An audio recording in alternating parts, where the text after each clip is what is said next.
Hi, Leanne Martin from British Columbia, Canada.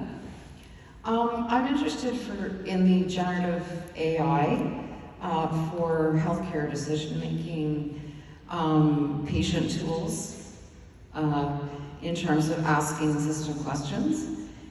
In medicine, we've always had this history in terms of integrity of having levels of evidence, so level 1, level 2, level 3, randomized trials.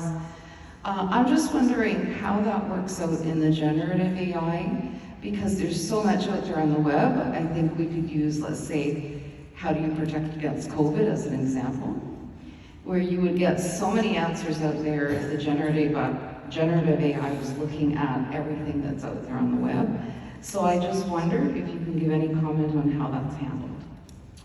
Yeah, I think even, when you sit in these guideline committees and you're responsible for writing guidelines, it's often, you sort of go through all the grade tables and other things. It's often ambiguous about what the right answer is, even when you have the evidence. Number one, there's a famous quote from a dean of Harvard Medical School welcoming a medical school class who said, "Half of what we're going to teach you is wrong, half is right. Our problem is we don't know which half is which." And so, message number one is humility about knowing what's the correct answer. On the other hand, there are things that are obviously true, and you would need 15,000, new studies to convince you otherwise, right? Not just one. Like, does hand hygiene prevent infections? Yes. So one of the ways that you can see that we've shared publicly about how we think about this, I'm going to step just to the side of generative AI for a second. So YouTube is a video sharing platform. There are about 200 billion health-related videos viewed on YouTube per year. There are only 8 billion people on the planet. I'm just old enough that I'm not of the YouTube generation, but I understand that people consume information that way.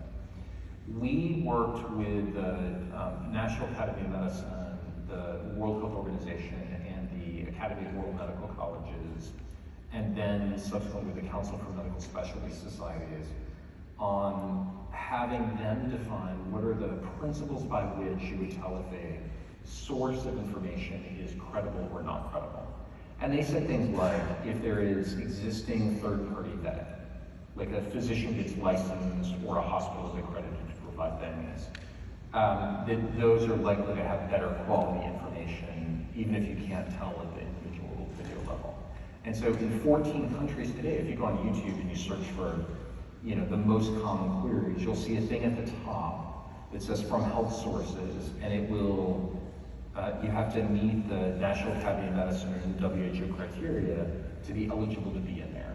And that's important because, as you know from electronic health records, like, people like to click on the thing at the top, and this is pinned at the top.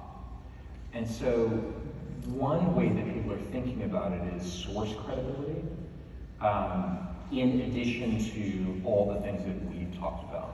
There are also ways that you can build AIs to look for what is related to misinformation thing. And certainly there's a lot of research going on